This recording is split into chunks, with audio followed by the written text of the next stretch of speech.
بادشاہ اور غریب کسان کی کہانی پرانے زمانے میں ایک بادشاہ تھا جو اپنی رعایا کی فلاح و بہبود کے لیے مشہور تھا۔ لیکن جیسے جیسے اس کی سلطنت بڑی ہوتی گئی، وہ اپنی ذمہ داریوں سے غافل ہو گیا۔ وہ زیادہ تر وقت اپنے محل میں گزارتا اور عوام کے حالات جاننے کی کوشش نہیں کرتا تھا۔ کسان کی فریاد ایک دن ایک غریب کسان، جس کا نام احمد تھا، شاہی دربار میں حاضر ہوا۔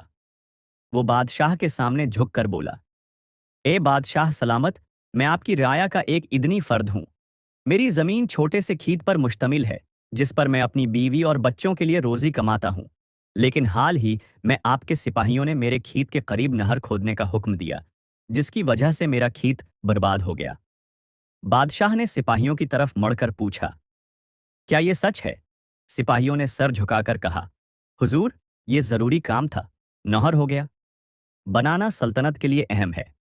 بادشاہ نے کسان کی بات کو نظر انداز کرتے ہوئے کہا، یہ سلطنت کے مفاد کا معاملہ ہے اور تمہیں سلطنت کے فائدے کے لیے قربانی دینی ہوگی۔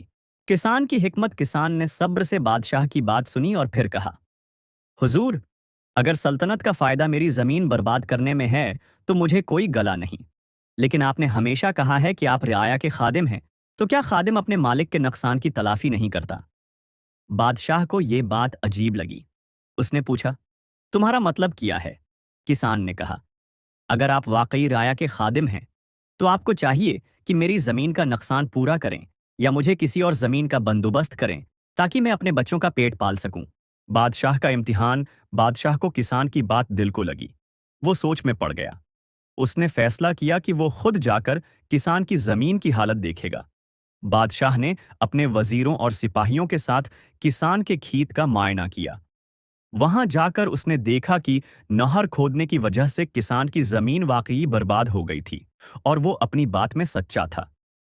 بادشاہ نے اعلان کیا، احمد، تمہاری زمین کا نقصان میری سلطنت کی طرف سے پورا کیا جائے گا۔ میں تمہیں نئی زمین دوں گا جہاں تم اپنی کھیتی باڑی کر سکو گے۔ بادشاہ نے فیصلہ کیا کہ وہ اپنی رعایا کے حالات کو نظر انداز نہیں کرے گا۔ اس نے ہر مہینے ایک دن عوام کے لیے مختص کر دیا، جس دن کوئی بھی شخص آ کر اپنی شکایت بیان کر سکتا تھا۔ اس نے اپنے وزیروں اور افسران کو بھی حکم دیا کہ وہ عوام کے مسائل کو اولین ترجیح دیں۔ سبق یہ کہانی ہمیں یہ سکھاتی ہے کہ حکمران کو اپنی رعایا کی مشکلات کو سمجھنا اور ان کا حل نکالنا چاہیے۔ ایک اچھا حکمران وہی ہے جو انصاف کرے اور اپنی ذمہ داریوں کو بخوبی نبھائے۔ احمد کسان کی حکمت اور سچائی نے بادشاہ کو اس کی ذمہ داری کا احساس دلایا اور اس کی سلطنت کو بہتر بنایا۔